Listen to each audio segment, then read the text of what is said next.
twinkle, she's got that flair. Chanel number 19 just fills the air. She takes a microphone and hits the street, revealing stars with a positive beat. From set to sofa is where it's at, and Lulu, darling, just loves a chat. She talks to stars with grace and style. Lulu sure will make you smile.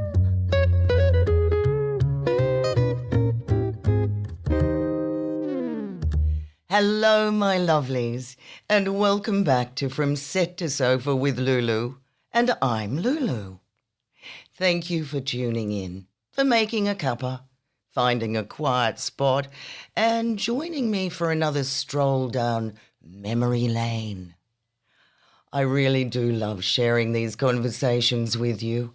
Chats with the wonderfully talented actors and actresses who shaped those golden years of Aussie film, television and theatre. Today I am especially excited because my guest is a real enigma wrapped in sophistication, a woman of style, grit and sheer class. Another golden girl, completely self-driven and passionate. She's cultured, she plays the piano, she loves a bit of classical music, and she even started out as a ballet dancer. Raised by theatrical parents, she was destined for a life in the spotlight. One director once said she had scary eyes, and she certainly learned how to use them. In one major series, her character refused to stay dead, popping up again and again with some really, truly extraordinary storylines. And as a stage actor, absolutely captivating. I've watched her own the boards with a presence you just cannot teach. A reminder why live theatre can be pure magic. So buckle up, get ready. It's time to get the remarkable Belinda Giblin on the line.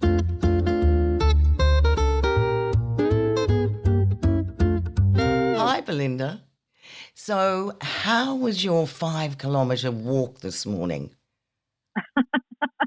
Well, thriving is all I can say. I'm a healthy older woman and I'm doing, I think, extremely well. No aches and pains. I walk 5Ks every day. I think it's amazing. Massive doses of vitamins and so far so good, really. As we were saying, prevention is better than cure. Well, I'm a great believer in that. I take all sorts of precautions and, I keep ahead of the game is what I say. Oh, indeed. But to date, I'm a healthy specimen. That is fantastic. Me too. Now, Belinda, you grew up in Tamworth and your mother ran the Dramatic Society. Mm-hmm. She was an actress and a director of productions. Yeah. And also, I believe your father loved theatre, and although he was a respected doctor, I believe he would have liked to have tread the boards. You didn't have a chance, did you? Well, I did have a chance, and that was the great thing. I was swept up in it all from a very early age. My mother was obviously in Tamworth. She was a professional actress before she married my father, but that was very short-lived because they moved to Tamworth prior to the war, and she was a nursing sister, and he was a doctor, and he went off to war, and I think he went to Ballapapan or somewhere. But, Dad was, I wouldn't say a frustrated thespian because he got plenty of opportunity to appear in every Arts Council musical production and, Tamworth Musical Society production, all the time. He had a beautiful tenor voice. He was taught by the woman, Dickinson, who taught Joan Sutherland. And he used to sing a lot of Leader and also Gilbert and Sullivan, believe it or not. But he had he was constantly involved in the sort of musical world of the town, and Tamworth was a very large musical city back in the 50s and 60s. Yes, I remember them well. And because it had a conservatorium of music, and it was prized itself on all of its Arts Council and musical theatre productions, which were constant, until, country music reared its head in Tamworth after my time, after I'd left Tamworth and gone to university. Suddenly my father rang me one day and he said, they're line dancing in Peel Street. And he said, it's abominable. It's abominable. And of course, because it was country music, probably had been going on for quite some time. But not in my father's life. My mother directed and acted in the local Tamworth Dramatic Society productions as long as I could remember. She won several regional acting awards for performances, and she was lovely. My parents were divine people. I know. I adored both of them, and they kind of swept my brothers and my sister and I. We were sort of swept along in it all, and they encouraged any sort of theatrical or, involvement in that sort of thing. They were interested in the humanities. Both my parents did cryptic crosswords, which I'm still a complete fanatic of. Oh, wow. Yeah. So, we were very much, we were very highly, I would say, stimulated Yes. as kids growing up in what people really now refer to as a little old country town, Tamworth. And I think you guys have no idea Culture. the kind of culture that Tamworth had. We had, as a child, touring to Tamworth from Sydney mainly, Musica Viva, Sydney Symphony Orchestra, JCW, Shakespeare in Jeans, Elizabethan Theatre Trust. All these shows would come to Tamworth. So we were, had a diet of really good, I think, theatre and music. Fantastic. Certainly growing up. We didn't have television until I was 14. Wow. So my brothers were then much older. So you missed the Mickey Mouse Club? No, I started with the Mickey Mouse Club. M-I-C-K-E-Y-M-O-U-S-E. It was exciting, so exciting when we did finally get a television set. But before that, I played piano and was religiously used to practice piano. And so we grew up with a kind of steady diet of classical music, actually. And I played with Chopin and Beethoven and all that sort of stuff. Wow. So, and then my father, these are memories that you tell kids now and they probably scoff at it, but my father used to play, we had no television, as I say, but we used to play records. Yes. All the time, and mostly opera and symphony. And my father always had the sheet music of the opera or the albums, and we would sit on the couch. This is not a joke. And we would follow the score on the page while the operas were being played on the record. Wow, what a background. A sort of rarefied. It sure is. A kind of rarefied existence. Yeah. Which I have to say, eternally grateful for. I bet. But also the freedom of growing up in a then country town was. I remember coming home from school and we'd take off on our bikes after school. My mother would just say, "Be home when it gets dark." Same in Wahroonga. I remember it well. Yes, but I think also, obviously, in the 50s and the 60s, that was very normal. I mean, we were always outside, raging around, having a pretty damn good life, basically. Anyway, there you go. Absolutely. You have to shut me up. No, but I believe you were playing boys in your childhood. And the first stage role you were playing was Buttons in Cinderella. Yes. A school play. Amazing. That's true. And I directed most of the school plays in my school, in high school. I was a house captain. I used to direct plays and choirs, all sorts of things.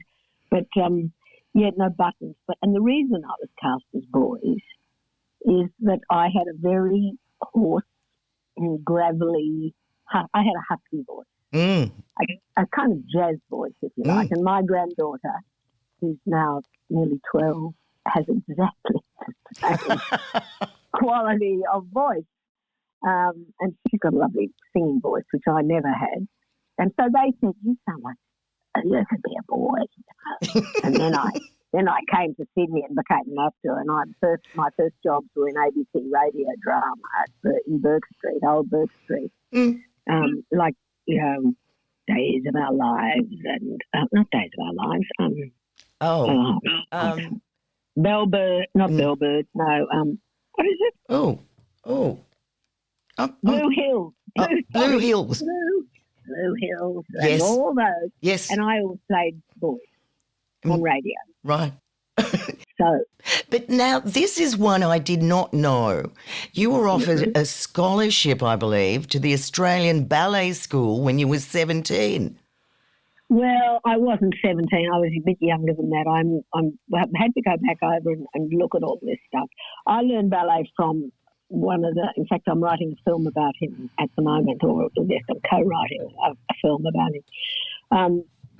I had a fantastic ballet teacher in Tamworth, classical ballet teacher called Bronislaw Stankovic, and his name was Bruno Harvey. He changed it to Australianise it. And he danced with the Borovansky Ballet and the National Australia Ballet back in the 50s. And I learned from him from the age of 7 to 16, I think it was.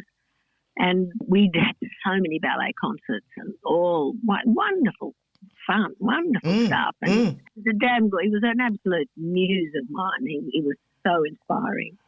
And I did, when I used to do the RAD exams, and it was mooted that I would get a scholarship to the Australian Ballet School. And I was going to do final exam for that before I left. And I was going to go off to, I was leaving school. And then they said, yes, there's a position at the Australian Ballet School. But I never took it up because right at that point, I decided that I wanted to go to university, because uni was awfully exciting. Yeah, You could and especially back in the late 60s, or 68, I think it was. Around 68, the Vietnam War was happening, moratorium marches, hippiedom, flower power. That was that time. And I just went, let me there, from lovely Tamworth, quiet Tamworth to, exciting Sydney and university. So. Oh, let me off the leash.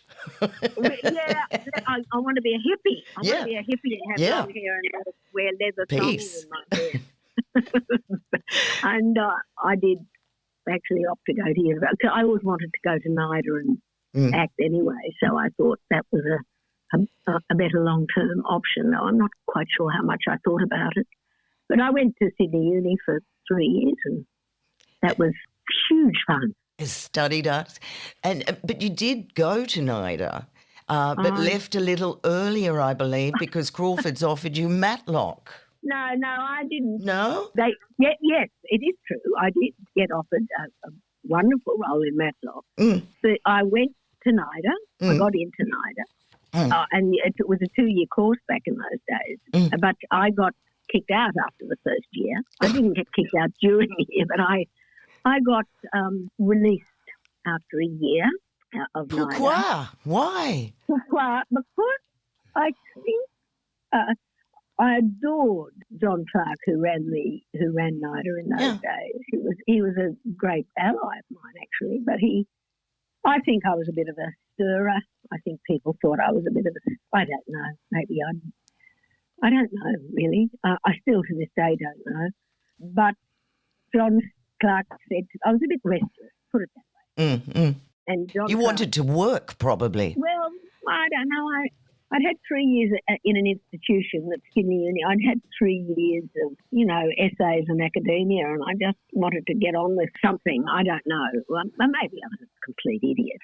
To be perfectly honest, I was a complete idiot for a very long time in my youth. When I worked with John Hargraves, he said to me once, I said, I just feel so inadequate, because I was on the show with him, young Ramsey. And at Corny's place one night, Cornelia Francis's, I burst into tears and I said, I just feel so inadequate. I didn't go to NIDA.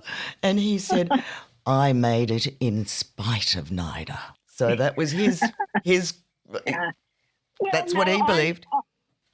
I'm not anti-NIDA. My daughter went to NIDA and graduated with a degree from NIDA. So I wasn't anti-NIDA. I'm just a restless human being, and I've always never been not restless all my life. And he said, listen to me, John Clark said, listen, trial and error.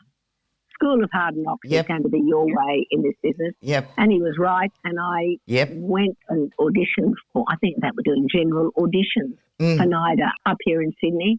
And a week later, I got offered the lead role with Penny Hackford-Jones, the late Penny Hackford-Jones. She was adorable. Yeah, she was. And Rayma, whose wife I played in Home and Away.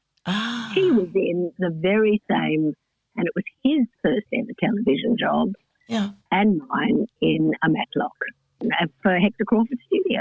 Wow. So that was my entree, and I worked then at Crawford Studios for 12 years, full on, without, I just go from one, I went from Matlock to Homicide to Division 4, guest roles, and then I auditioned for The Box, and I got The Box, which sort of gave me a bit of a household name.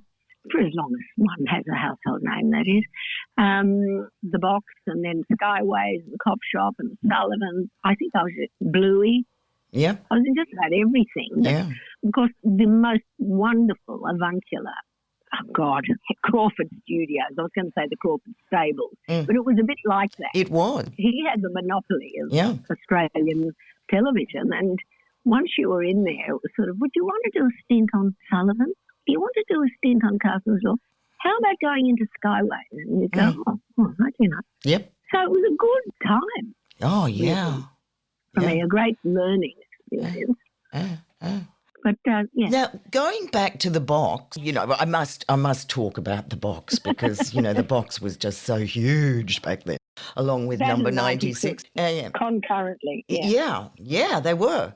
I heard you never felt exploited, only intellectually. Is that right? Isn't it funny? It is that, but this is why I think I was a bit of an idiot too. But I always felt, and I did say I didn't feel exploited. I didn't feel remotely exploited. I knew exactly what I was doing. I knew exactly that if I took my top off, everyone was sort of doing it. It was acceptable, and you know, you wouldn't do it now. You don't see any. We've become quite Victorian these days. Woke, I think. Yeah. Well, no, we're you know, it's all a bit. Me Too didn't exist back then, and maybe it should have. But I was totally unaware of being exploited because I was pretty tough and I was pretty self-motivated and I was a very driven person and I wasn't stupid and I just took care of myself. Absolutely. You know, I think the people who were most prone to exploitation were journalists at the time. Sorry, who?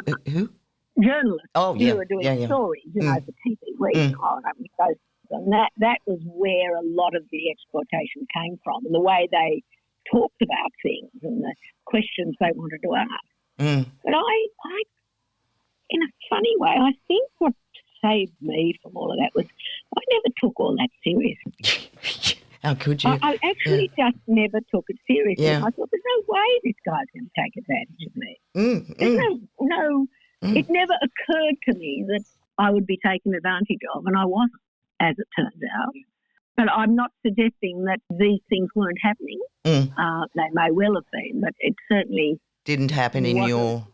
It didn't happen to me. No.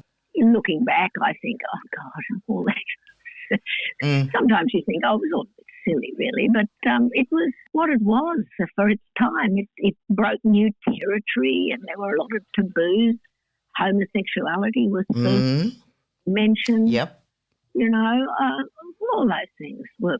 It was kind of an experimental period in Australian television, and it was, you know, it was fun to be part of. Really, I mean. Things are very different now, very, very different, but we can talk about that later. Yeah, of course we can. The landscape has completely altered. But anyway. I believe that the cast on the box got on famously, just like when I was in the Young Doctors. They were just all gorgeous people and loved each other. Judy Nunn was there too, wasn't she? Judy Nunn, my adorable, she was a great mate. Yeah. She was in the box. I've done other things with her too, but she's now out of the business, but she's a prolific novelist, writer. She's a bloody multi-millionaire and writes one blockbuster book after another. She's amazing. She was very, very clever, very funny, lovely friend of mine, and and I had great respect for her because she went, "What I think I'll write." She was bright and buggy, but I think I'll write. She used to, in a break, she used to go and sit in the bathroom and write, to have some privacy and write and write and write, and she's done all right. Oh, she sure has. But listen, back to you. Then you played, a little while later, you played Sister Sue Marriott in The Sullivans as Andrew McFarlane's character's love interest. Yes, Andrew is probably one of my best friends. Yes. Still. In fact, I went to the theatre with him the other night. Good. He was at NIDA with me, same year at NIDA. Mm-hmm. We shared a house with another couple of NIDA students of that year for a couple of years. And, they auditioned me to play his love interest, and I was in the Sullivans. So I think about, 12 months, maybe long, maybe a couple of years. I can't remember. It was so long ago. Oh, I know. But, of course, it was love. I've done plays with Andrew since, theatre plays. Yeah, we'll get on to that in a little while. Yeah, but of course, it was lovely. I mean, Andrew was a dear friend of mine, still is, and I just had a wonderful time. Maggie Dence was in that show, Stephen Tandy, all these people I've worked with many times. Yes, yeah. So yes, it's the reason everyone gets on is you're with each other every day, sometimes for years. Yeah. It's hard not to get on, and you need to choose to get on if you don't, because it would be miserable if you didn't. It would. It would, and I mean, it's you sharing something that and you're trying to, it's a production takes so many people, it's just fabulous, fabulous feeling. And I never found in all the years. I mean, I've done so many series on television, long-term roles. I've never come across diva-like performance. People strutting around, being stars. People actually get on with the job and the hard work of it. Well, I haven't had that experience of working with people. Oh, yeah. No, neither did I. No, I mean, go on. You also did a lot of films, Peterson in Play, Alison's Birthday, The Empty Beach, and many other, you just kept working and working. Did you enjoy those films? Yes and no. They none of them were greatly challenging roles. None of them. And I did tend to get very typecast after The Box. Oh, right. And those shows. I did tend to get typecast as a sort of glamorous or sexy. Not anymore. Oh, darling, you've still got it. But those were the sorts of roles that sort of the glamorous and probably corporate glamorous and all of that. And quite frankly, they don't appeal to me nearly as much as roles that are non-glamorous. I know what you're saying. Character in roles. In theatre, I get to play much more character roles, not the glamour puss type roles at all. Yep. Well, also I'm of a certain age, so I can understand that. But that I changed the course of my casting and the way people saw me myself, and that's you might get up to that in your question. But I made a conscious decision to change the way people perceive me. Yeah. I'm getting there. I'm getting there. Yeah. But you also just for a moment, was a guest presenter on Play School. Did you enjoy that? I did, but I didn't do very many of those because I was told that my eyes frightened the children. Oh, no. Someone said to me, your eyes. Oh, they're It was one big beautiful giant- eyes. What did they talk? Oh, frightened the They children. were big eyes. I big know, eyes, but I know. I don't know. I think it was one of the other presenters who said, Yeah. your eyes frightened. Oh, dearie me. I didn't do Play School for very long. Yeah. No, but that was fun. Yes, I enjoy it. I mean, I have grandchildren now who I've watched Play School with for years. During that time, I mean, all through, you work for Crawford's, Cop Shop, Skyways, Carson's Law, as you said before. But in 1985, you joined the cast of Sons and Daughters, replacing Rowena Wallace as Patricia. Yes. What a storyline.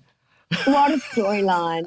Yeah. Well, I was doing all this other stuff, and I was also doing quite a bit of theatre before I went into it. I'd been out of television for a while doing theatre. And I was also having my first child, Romy, who is now a woman with her own children. Yes. But then I got asked to, I think Rowena, who is a friend of mine, by the way. Yes. Rowena was playing Pat the Rat, and I heard that she'd left the show, or she was leaving the show, and I was then approached to take over the part of Pat the Rat. Now, of course, we all knew that shows like Dynasty and Dallas had people going into the shower, and when they came out, it was another actor. And somehow the viewers all accepted it as, you know, within minutes they accepted the new character as that character. So they'd seen it work, and I think they thought, well, we'll replace Pat the Rat and we'll get someone, I think, they thought that I looked a bit like her. Well, we have similar eyes. And they approached me. And I was a little bit, I didn't want to be taking over someone else's role, to be honest. It didn't appeal to me, that. No. I felt a bit like an understudy. And I went, no, I'm not that interested. Anyway, we had a lot of toing and froing and backwards and forwards. And finally, my agent at the time then said, look, it's a great opportunity, you know. Because the money was really good. And I thought, well, you know, I've got a family to look after, and, you know, I had this little, by that stage, 5-year-old at the time. And so I joined Sons and Daughters. Couldn't have loved it more. Yeah. It was so much fun. Yeah. So much fun. Again, And then, great cast and got on well. Yeah. Yeah. Absolutely. It was lovely. It's nice to get up in the morning and have a job to go to. Oh, be perfectly yeah. honest. Oh, yeah. You know, it's sometimes that is the joy of it. Oh, thank God I've got a job. Thank God I can get up, and even though it's 4:30 a.m. in the morning, mind you, you know, thank God I can just go and get paid, and I can buy my little girl lovely clothes and perhaps go on a holiday here and there. And actors are notoriously poor most of the time, unless they get a good gig where they're being paid sort of long term. Anyway, so I stayed in that show and then the funniest part of the show was when Rowena came back into the show as her own twin sister. Oh, no. So Rowie and I What a are there storyline. acting with each other, and I'm playing her and she's playing my twin. Oh. And it was unbelievably funny. And, you know, if the audience thought that, you know, they'll buy anything, it was hilarious. It was hilarious. And I left the show when I was pregnant with my son. I think I was about 6 months pregnant with my son when I left that show. And, you know, he's now in his 30s, so that's a long time ago. Yes, absolutely. But then came Summer Bay, Home and Away. And well, not then. I'd done a lot of theatre for Summer Bay. Yeah. I go on. Bit heartbreak high and all that happened. We'll get through the soaps first. And and then you're playing Martha Stewart for about the third time in Home and Away, another, different characters. And Alf's first wife. Again, what a storyline. What a storyline. And and again, I thought, this is great. It was work. And Ray, of course, is a friend of mine. So I thought, that'd be lovely to play Ray's wife. And just as a sideline, you did your first Matlock with Ray Meagher. Well, that's what I said before. The first Matlock, he is a young Ray Ma with a mullet, let me tell you. With a mullet in both of our very first television show. It was about 72, 73. Yeah. That's how long ago it was. Yeah. So we, in fact, when they did This Is Your Life for Ray Ma, they showed a bit of footage from that Matlock of the two of us. It was very funny to look back on. Oh, yeah. But Ray, I thought, if it was for Ray and being Ray's wife, that would be funny. So Ray, before the whole Home and Away started, he had been married to a woman called Martha, but Martha had drowned. So at the very first episode, 30 God knows how many years ago, he was a man who had a little girl, but his wife had died, and I was that wife. How hilarious that 30 years later, Martha swims back to shore. Well, no, not quite. Suddenly, as Ray said, she's a damn good swimmer. Wow. I suddenly turn up, having spent my 30 years in, I think, Merimbula, with a mystery life happening down there. And I turn up with borderline personality disorder and a series of... Look, I was on the show for 3 years on and off. Yeah. Because every time Ray left the show, I would leave. He would go off and have a holiday. He had to, and I would go in for the time, and then when he went out, I would go out and then come back. So it was over a period of 3 years I was playing his wife. But it just got a little bit... She was always sick or poisoned, or I was having a kidney transplant, I think, by the end of my last thing. Well, the last episodes I did, I was in hospital a lot, and I felt like I was just a sort of millstone around his neck, really. Sadly, because, my feeling about being an older actress is that I'm not old. I'm actually highly energetic and in the prime of your life. In the prime of my life, and I think it's a terrible waste. Yep. When especially television and film grab hold of actors of in a certain decade and assume that they're in twin set pearls and got a dowager's hump and can't walk very far. It's a kind and they have dementia and in a nursing home. And dementia. Well, let me tell you, most of the films I've been asked about in the last couple of years, every one of them has had dementia.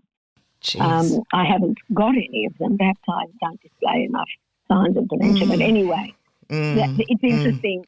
So what I'm saying is I feel like this is a demographic that is being misused on film and television. Yeah. And we need to show the vigour of a lot of people who are in my decade. Absolutely. Because that's the true story, not the fact that, she said, she must be, dear, she'll be ill.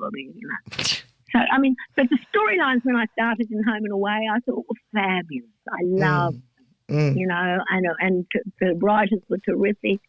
Anyway, the cast were all terrific, and I enjoyed my time. I'm still alive, by the way. Martha is still alive and well. Somewhere. Living in Merimbula. With a disorder.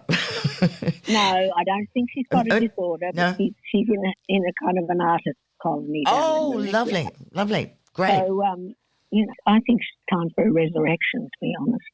Oh, could be a good idea. Yeah. But during She's been taking monkey glands for the last 10 years. And she's doing high jumps now. Sorry, go on. Oh, what a hoot. During all the television and film, you never left working in the theatre. Removalists, bedroom fast steaming, just to name a few. There were so many. What were your favourite roles in theatre productions in the early days? In the early days? Yeah. Oh, well, steaming. I did 3 national tours of steaming, and that part of Josie, which was the sort of show-off role, I thoroughly enjoyed playing that. We went all around Australia 3 times with that show over a period of years. Oh, God, it's so hard when you bring these things. I did a lot of Alan Ayckbourn plays, comedies, a lot. I did tours of it, bedroom fast, taking steps. I did another play called Same Time Another Year, which I did an awful lot of tours, but I did some tours of Ayckbourn comedies, which I adore. So I did a lot of comedy. I was doing a lot of theatre and enjoying it and touring with it, so I was sort of on a roll for a long time. And then I was just not getting really interesting parts, and I started to think maybe I should be doing something myself.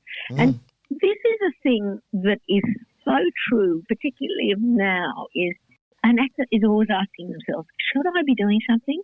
Should I be looking for a product? Should I be trying to get something on? Should I be coming up with a product and going to a producer or a director and saying, how about this, I'd like to do it, rather than waiting for the phone to ring? Yeah. So I made a decision that I was going to produce something. And my daughter had just come out of NIDA, Romy Bart, my married name, and she just graduated from NIDA, and I thought I could do Love Child, the Joanna Murray Smith play. Yeah, Jennifer Hagen directed that too, didn't she? Jennifer Hagen, my darling Jenny Hagen, directed it, and we did it at the Stables, which is now Griffin, obviously, and Jenny directed it, Love Child, about a mother and her child that she had adopted out. Well, people probably know the play. But I produced it, and that was a whole new experience. I offered it to them. I tried to get, I got backing. So I had an experience of being a producer and employing people, other people, and publicity and paying publicists. And so I was involved right from the ground up. And the reason I chose Love Child, it was a very, very different role for me. And it did absolutely went, and it was a great success, and it absolutely changed the way people thought about me. And one of those people was Jennifer Hagen, who said, listen, you do this stuff. No one's seen you do this sort of stuff. It wasn't comedy, it wasn't frivolous, blonde, sexy, glamorous, nothing to do with that. It was absolutely not that. And so she was going to be directing Shoehorn Sonata, which, by the way, was one of my other great loves of a play, the Shoehorn Sonata by John Mister, which I also did a Sydney production, and then we toured it, did a national tour of Shoehorn Sonata with Maggie Kirkpatrick. Oh, lovely. Yeah. And Jenny directed it, and I played a mousy little librarian, Sheila, in that, which is a God-given gift of a role. And it was that really, and the Love Child that had started to change people's attitude to me. I suppose also the fact I was getting older. But it wasn't going to happen naturally. I had to change the way people thought about me. How brilliant, though. That was wonderful. Well, to be honest, I still have to do that. I still have to change. Yeah. You cannot sit back and wait for the phone to ring. Anyway, that's another story. But anyway, Shoehorn Sonata was another great favourite of mine. And then the roles that kept coming after that were character-type roles, interesting, challenging people. I was speaking with Mark Lee just recently, and he said that you were just sensational with Tony Martin, but you were just absolutely amazing at The Edge of the Bed. Oh, it was a film. He directed that. He directed it. He made this short film called The Edge of the Bed, and it was Well, you see, isn't that interesting? I've made lots of little things, short films, all of that. And they're shown, but not enough people see them. It's a bit like doing a play at the old theatre. Any indie theatre in this country, independent theatre. Yep. I would say, given that I go to just about everything in town, main stage and independent theatre, some of the stuff, a lot of the stuff I see in independent theatre is as good as, if not better than a lot of the main stage stuff.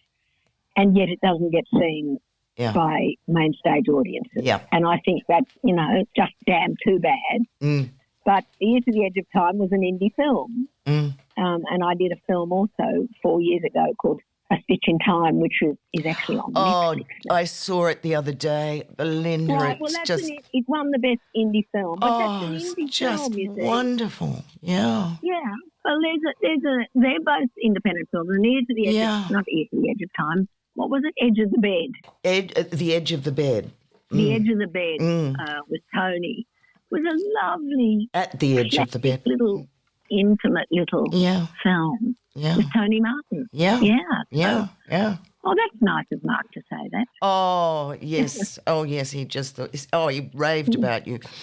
But you also played Sheila. This was part of the huge change in Blonde Poison, which was a huge story of survival. Well, now, when you ask me what are my favourite roles, I would say that was the beginning of a whole new ball game for me. I was approached by a producer called Adam Lieberman. I didn't know him. And he said, I've got a play. Can we meet? And I went, oh, this sounds exciting.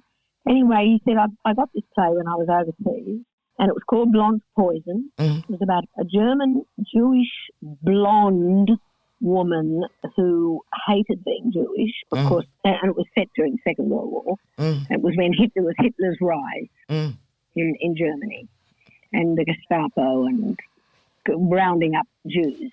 And she became, and I won't go into the full story of her, but she became infamously what's called a Jew catcher. Yeah. So she is, because she didn't want to be associated with Jewishness, and she looked very blonde and very not Jewish.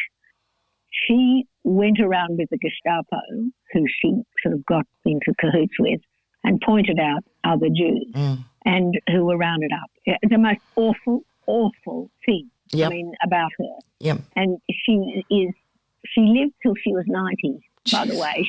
She ended up, I mean, it's a long story. It's her life. But it was survived. A story of survival, basically. She would have been dead in a week if she hadn't done what she did. And her parents ended up and died in a concentration camp, and that's where they were going to send her. So she made a choice, which was a selfish choice. Really, she had just no other option, but it's horrific. And it's a one-woman show, and I read the script and I rang Adam back that afternoon and said, I have got to do this. Yes. Adam Cook was on board to direct it. Yeah. We did it at the Old Spitz, and it was a hit, and we got great reviews. And we took it down to Melbourne Theatre Company at the Lawler for a season down there. Oh, no, we took it to the Opera House, into the Studio Theatre for a 3-week run, because it had done so well. And we we did 3 weeks at the Opera House, and then we went down to the Lawler Theatre in Melbourne and did a season down there.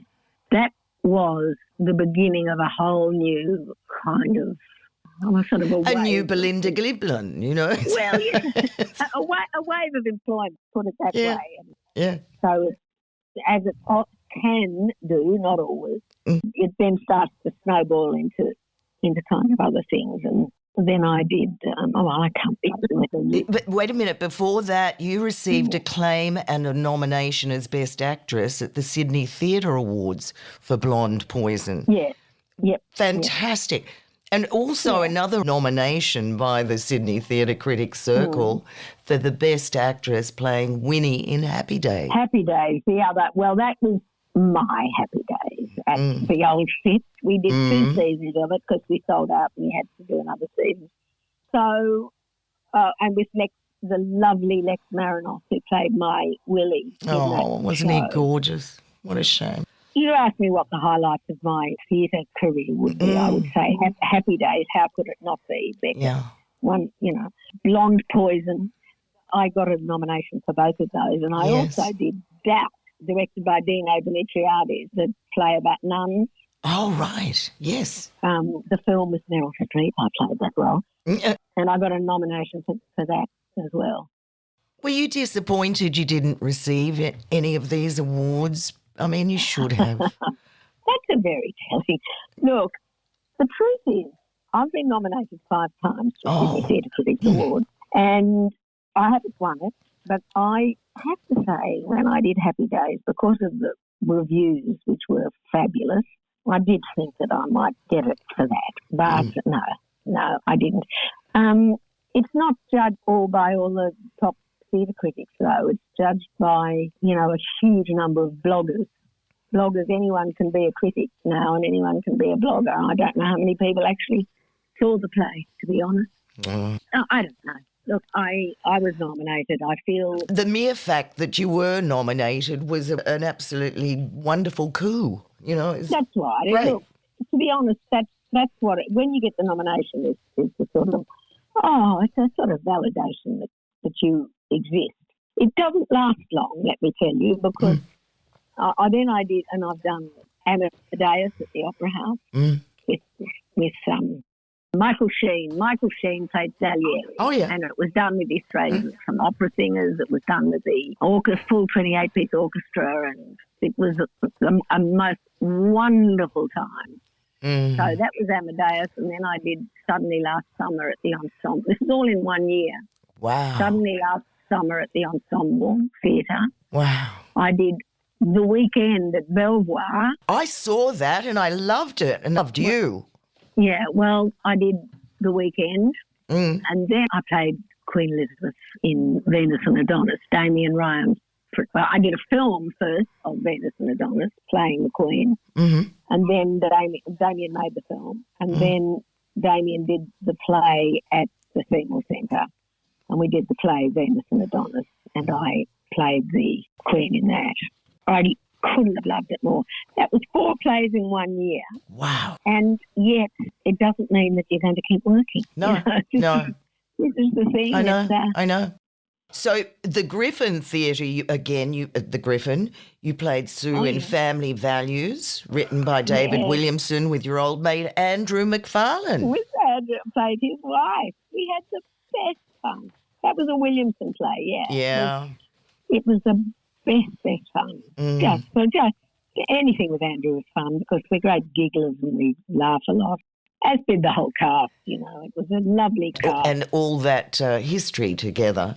So, yeah. But the rest of the cast. Lifelong friends. Yeah. Yeah. Well, when you say lifelong friends, as actors in this business, you keep working with, you often work with the same people. So it's not, you've got old friends and new friends. And of course, the landscape of Australian theatre now is a very different beast to what it used to be. Oh, yes, I know.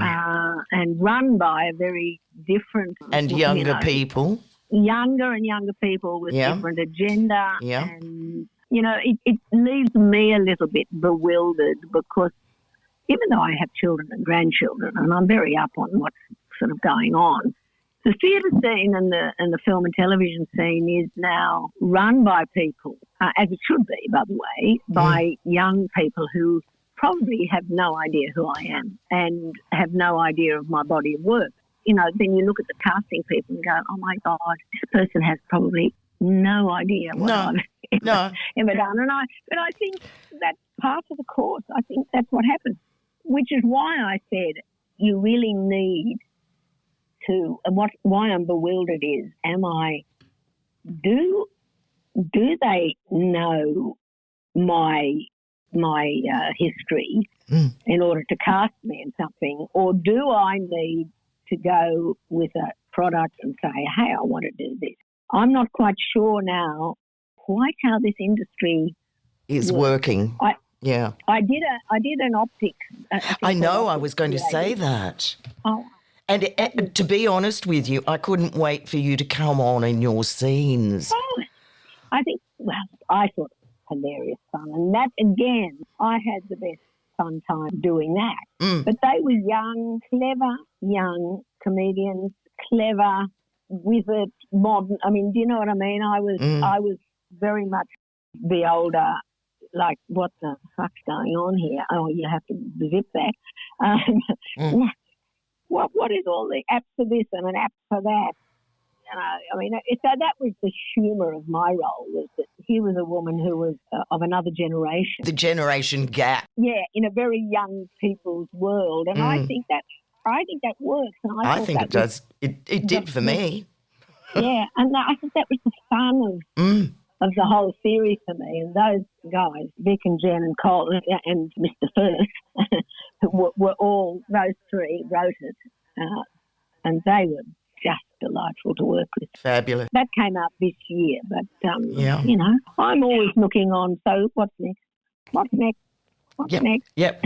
Is there a role that you would like to play in the future? Oh, everybody asks me this, and I don't know, except I don't know. I've got some ideas, but I'm not going to come up with them right now. But there are things that mean anything that I find or I see that is going to be difficult for me. When I looked at Happy Days, for example, that Beckett play, I looked at Happy Days and I thought, this is impossible. This is just a monologue of monumental length. It is so complex. It was thrilling and utterly terrifying. Now, that immediately appeals to me. So when I look at the writing of something is what attracts me first. And then I go, is this going to be a challenge? If it is, I want to do it. Yeah. If it isn't, I'm less interested. Yeah. Good for you. Yeah. Well, I mean, look, it's easy to say all of this, but it's I am an eternal optimist. I live in hope, and I live for the next job. And I'm glad that I have children and grandchildren because they take my mind off things for a while. Yeah. Oh, Belinda, it's been just delightful hearing you talk about your life, and thank you so much. Oh, my pleasure. I'm never shut up. That's my problem. Oh, but it's wonderful. I love it. We did talk over each other a little bit. I'm sorry, because I'm a bit the same way. Again, maybe a Piscean thing. One thing I'll mention that we didn't talk about, but I have spent 21 years on and off. I did have another job. I trained as a corporate trainer. And so I've been a corporate trainer in boardrooms all over this city and in Melbourne and in Adelaide, actually, as a corporate trainer, training executives or doing 2-day workshops in communication skills, boardroom negotiation, conflict resolution, all these programs, mainly to do with communications. So I was doing a lot of training. I worked with a Amora Fay corporate arm for many years, on and off, while I was acting. And then I worked for the NIDA corporate arm, which is still in existence. And that was my saviour when I wasn't working as an actor. Wow. So I would just immediately go back to the corporate, you know, the flip charts and the whiteboard and the pink striped suits. That was me. And why not? Why not? Exactly. Well, I mean, you said you can't stand still, so no, and also it was using skills that you know you have, and I can't waste time. That's my problem. I get very bored if I'm wasting time. I know what you mean. I do. Thank you so much. My pleasure. It's been hilarious talking about myself. Oh, I think Mark Lee said it beautifully when I met him at a gig a little while ago. I said, would you like to be on my podcast? And he said, what actor does not like talking about themselves? Exactly. But it actually also, you see it better when you talk about it as a whole thing. Yes. You know, it is lovely to sort of see everything in perspective. Yeah. Or in retrospect, I should say. Yeah. Anyway, Lou, that's been enjoyable, very enjoyable. Thank you. Oh, look, and I hope I see you soon. and Yeah. another show or whatever around Yeah. around the traps.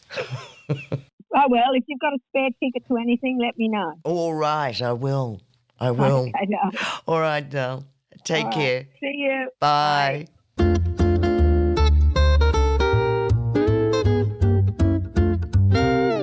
What an amazing person Belinda is. Truly the sort of woman you'd want as a friend. Genuine, talented, and with a spark that's impossible to miss. She was handed some wild, incredible storylines over the years, and she made every one of them feel real. No wonder she was so loved, especially for stepping into Rowena's shoes as the unforgettable Pat the Rat. And then, of course, winning hearts all over again as Martha Stewart in Home and Away. I admire her so much for the way she steered her own career, taking charge after a health scare, producing Love Child, and shifting the way casting directors saw her. A powerhouse on stage too, that one-woman show, and so many roles that broke the mould of how people first saw her. And all those Best Actress nominations. I mean, honestly, how she didn't walk away with one, I'll never understand. And clever. Oh, yes. When the work dried up, she didn't sit around waiting. She created a new path, doing corporate training workshops, turning her skills to something completely different. Belinda is still going strong, and I can't wait to see what she does next. A woman to admire for sure. An eternal optimist who just doesn't sit still. And aren't we lucky for that? And don't forget, if you haven't already, jump onto Netflix and watch A Stitch in Time. It's a beautiful movie, but have your tissues ready. This is Lulu, signing off from Set to Sofa with Lulu. So stay chilled. A bientôt.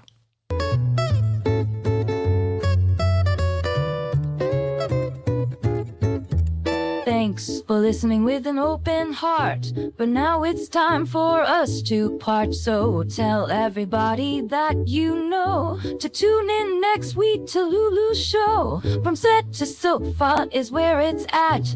And Lulu, darling, just loves a chat. She talks to starlets with grace and style. Lulu sure will make you smile.